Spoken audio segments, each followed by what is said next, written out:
そうですね。入学が2016年なんですが、入学してから少し経った時に、学内で虹色のポスターを見かけるようになりまして、それが今の学内の多様性について考える会、当時は、セクシャルマイノリティについて考える会だったんですが、それで、これはどういうものなんだろうというふうに興味を持ってですね、調べたら一橋大学でような事件があったっていうことを知りまして、でその後、多様会にも行くようになってから、その事件の経緯とかについてお伺いするような機会ができたっていうような感じです。はい、私が2015年なので、私が高校2年生の時でした。で、高校2年生なので、ちょうど志望校等についてネットとか、あとはいろんな媒体を使って調べている頃に、そのアウティング事件についての記事を、インターネットで見つけたのを覚えています。で、そのインターネットの記事を見つけて一番最初のそうですね、思ったことはもうびっくり驚いたっていうところが非常に正直なところでしたね。で、やっぱりその驚いたっていうところには、憧れていた一橋大学でそんなことが起こるのかっていうところの衝撃が一番大きかったっていうところ正直あります。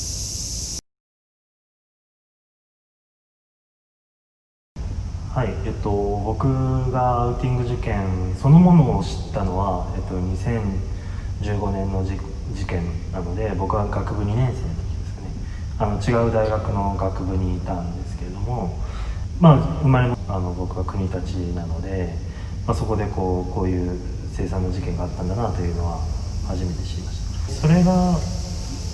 ゲイ男性だったっていうのを知ったのは2016年でしたね。でさらに自分事として受け止めるようになったのは、もともと友人関係だったんですけど、遺族の妹さんから実は一橋大学で2015年に亡くなったのは実は私のお兄さんなんだよと。で、今裁判中でっていう風な話を聞いたのが、自分ごとになったタイミングでした。で、その時に教えてもらった時は、僕が一橋大学の大学院に進学をしようかなと思っていた時だったので、その決断をしようとしていた時に妹さんから教えてもらったっていうのが経緯です。そうですね。いろんな感情が本当に湧いてきて、自分が通ってる一橋大学でこういうことがあったんだっていうことは、驚きであり、それと同時に、やっぱりこんなことはあってやっぱならないっていう思いが率直に湧いてきました。何か自分も、当時1年生でまだそんなに知識やジェンダーとかについて知識があるわけではなかったんですが、何かできることはないかなというふうに考えていたというのを思い出します。そうですね。1年生の時に太田先生は多様会でお世話になってるんですが、デール・ソニア先生って今は一橋お辞めになった先生がいらっしゃいまして、その先生の授業とかですね、そのプログラムとかにも参加しまして、非常にダイバーシティってことにその先生の授業とかを通じて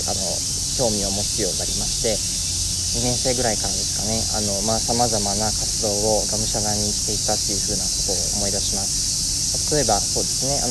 寮で今副代表をしてるんですが、小平の寮ですね、そちらでダイバーシティセーファースペースプログラムということでスタッフ教育プログラムですとか、寮生の方への研修ワークショップ等を企画しているものを立ち上げたりですとか、学内のですね性暴力をなくす取り組みで、ブリッジフォールというものを立ち上げたりとか、さまざまなことをですね、あともちろんこの団体の LGBTQ ブリッジネットワークですね、さまざまなことをがむしゃらにやってきた、4年間5年間かなというふうに思います。研究もですね、今はダイバーシティ社会正義っていうものを一応中心に据えてまして、レイシズムとかセクシズム、LGBTQ 差別、宗教差別とかいろんなものを含めて研究をしてるんですが、さまざ、まなバックグラウンドを持つ人々が互いに、尊重し合って住むことができる、自分らしくいることができるようなキャンパスとか寮、住む場所を設計しているのかということにすごく今興味を持って勉強しています。大学っていうのは本来、研究機関であると同時に教育機関でもあって、そこにはさまざまな人が通い学び、共に暮らし過ごしているわけで、そういう中で、その排除される人があってはならないと思うんですね。大学にいる人がその排除されることなく自分らしく学ぶことができるっていうのはやっぱりすごく基本的な権利だと思っていて、大学もそれをやっぱり実現する責任っていうのは当然あると思うんですね。だから一橋大学にもただ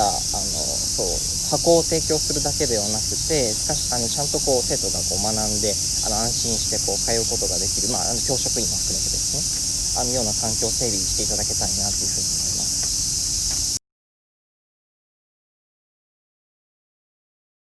ダイバーシティ社会正義研究に僕は関心を寄せているんですが、やっぱりそういう学問っていうのはいろんな人の痛み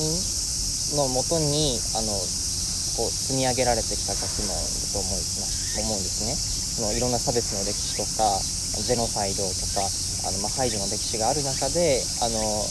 それについてどう考えていけばいいのか、それをどう変えていけばいいのかっていうことを持った人たちが少しずつ研究を積み上げてきて、今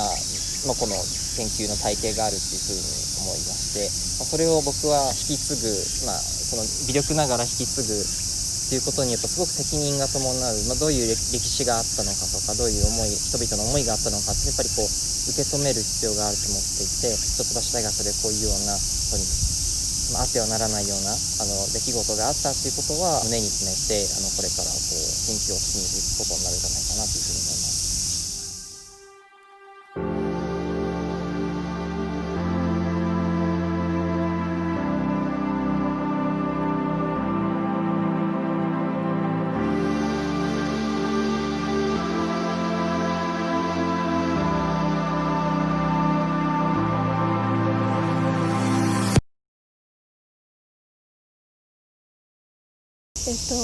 そうですね、やっぱり当事者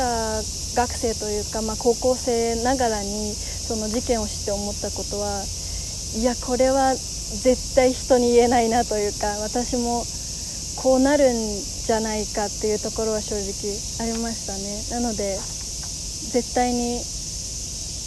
言わないっていうことは決めていましたし、言えないなっていうところはありました。恐怖感というか、その人の状況に自分を重ねるっていうのは非常にありました。それで大学生になってから、この大学に入ってから当事者学生として自分の周りで絶対にこんなことを起こしちゃいけない、アウティング事件、アウティングを起こさないように日々の日常の中でやっぱり会話とか、あとは見聞きするその人たちのコミュニケーションの中で何か私がアクションを起こして変えていけるところがないかっていうのは1年生の頃から気をつけて過ごしていたっていうのは一つあります。大学に対してはやっぱり私たち大学生は勉強しに来てるのはもちろんなんですけれども、その中で大学っていう、ある種閉鎖的な空間の中でどう安心して過ごせるかっていうところが一番勉学につながる一番重要なところではあると思うので、そこをより重要視して、どんな学生でも安心して過ごせるような大学づくりにシステムだったり校内の施設だったりっていうのを非常にそこの改善というか、そこを重要視していってほしいなとは非常に思っています。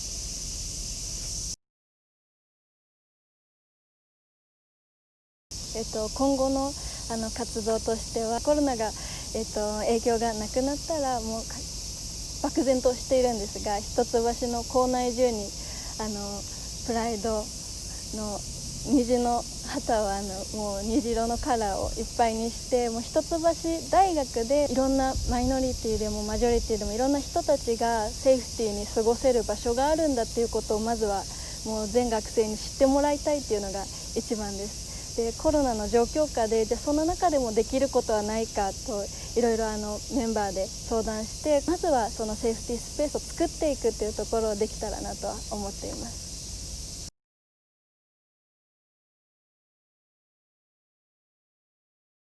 まあ僕が大学院に入学した時にはまだ全然こう、なんていうか、オープンなその LGBT スペースみたいなのがこうなくて、サークルもこうクローゼットなサークルがしかない。一橋大学の中の機運としてもやはりこう盛り上がっている状態とはもう到底言えなかったわけですよね。で新しくこうブリッジネットワークをこう作って、どんどんみんながこう学内の、取り組みだったりとか、学外の取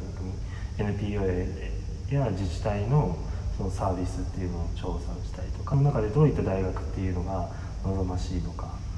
じゃあどういうイベントをしていこうかっていうのを今議論しているところです。で今後じゃあどういうふうに、なってブリッジネットワークをしていきたいのか、あるいはこう大学になっていってほしいのか、大学にしたいのかっていうのは、やっぱり隣に LGBTQ の学生、あるいはそれセクシャリティによってこう苦しんでいる人がいるっていうことを、常にこうそういう状況と隣り合わせというかであることを認識している大学、あるいは大学生になっていってほしいっていうのは強く思います。自分はこれまでこう LGBT の人なんて会ったことない、知らないっていう人がこう多い中で、じゃあそれはこうなんで自分は知らないのか、知らない、いないわけないんですよね。8% や 10% もいるっていう、そういう中で自分がこうなんで知らない、あるいは知らないと思いながら生きてこれたのかっていうのをこう常に自問自答できるような環境っていうのをこう作っていければいいかなと思ってます。でそれのためにはやっぱりこう大学内でシンポジウムだったりとかイベント、勉強会っていうのをこう継続して続けていくことによって、やっぱり隣にこう LGBT の人がいる、でどういう人がどういうところに困っていて、でじゃあどういう救いを求めているのか、あるいは救いを求めていないのかっていうのは、啓発していけるんじゃないかなと。ブリッジネットワークとしてもそのセーフティーネットとして、情報を提供したりだったりとか、その情報をアグリゲートしていって、必要なところにリーチさせていくっていうのは、できることなんじゃないかなというふうに思います。凄惨な事件でさらにこうゲイの学生が亡くなられたっていうのをその妹さんからこう知ったことによって、そのセクシュアルマイノリティだったりとか、その LGBT 差別っていうのが、自分ごとにこうなってきたっていうのが、やっぱここの数年、この5年間のことなのかなというふうに思います。この5年っていう時間の中でやっぱり学生や大学の教員たちも職員たちも考えることもあったのかなと思うし、じゃあその考えたことをどうこう6年目7年目っていうところにつなげていくのかっていうのは、在学生である我々の使命なのかなというふうには思います。一橋大学だけを、改善していくのかっていうだけではなくて、ブリッジネットワークっていう言葉にも込めたように、やっぱりそのうちの団体、あるいは一橋大学がやっぱり大学のハブになって、いろんな大学にセクシュアルマイノリティのためのセーフティーネットっていうのをこう輪を広げていけれるように、6年目7年目8年目9年目っていうのにはしていきたいなというふうに思います。やっぱり裁判もこう気にはなるところですけれども、その中でもできることはあるのかなというふうに思いますし、やっぱりこう大学自体もボトムアップでこう変えていくっていうことが、何よりもこう草の根の活動としては有意義なものなのかなとも思うので、そういうふうに、みんなの力を借りていろんな方がこうブリッジネットワークにはこう参加してくれているので、その子たちと一緒に、みんながこう安心して勉強できるような環境っていうのを作っていければなというふうに思います。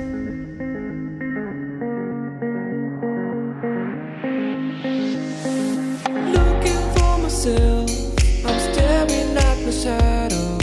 Am I gonna be safe in getting through tomorrow? When I throw me down, you can lead me to the side. Choose to raising me up. But when I look aside, she guides me with a sign and light of me. It ain't over. It ain't over. It ain't over. It ain't over. I'm 国立市では性別、性的指向、性自認による差別の解消を推進する条例が2019年にできました。来年4月の施行を目指す国立市パートナーシップ制度は、市内在住者だけではなく在勤在学生も対象とするものです。在勤在学生も対象とすると全国で初めての自治体となります。昨年9月からプライドブリッジができ、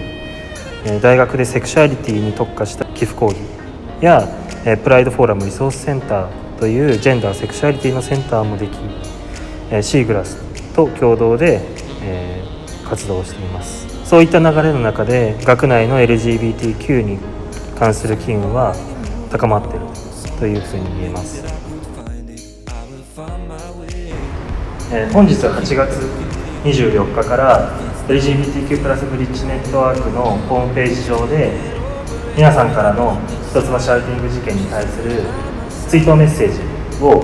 募集します。ホームページ上の Voices というフォームから皆さんの声をぜひ我々に届けてください。もちろんそこでは一橋大学で暮らす当事者学生の大学に対する要望や実際に困っていることというのを送っていただいても構いませんし、フォームで送る際にはもちろん匿名でも構いません。一橋アウティング事件から5年目というこの年を契機により一層団結して一橋大学により良いキャンパス、あるいはより良いキャンパス作りのハブになれるように今後取り組んでいきたいと思っていますので、皆さんよろしければそのボイシーズからどしどしメッセージのほどよろしくお願いいたします。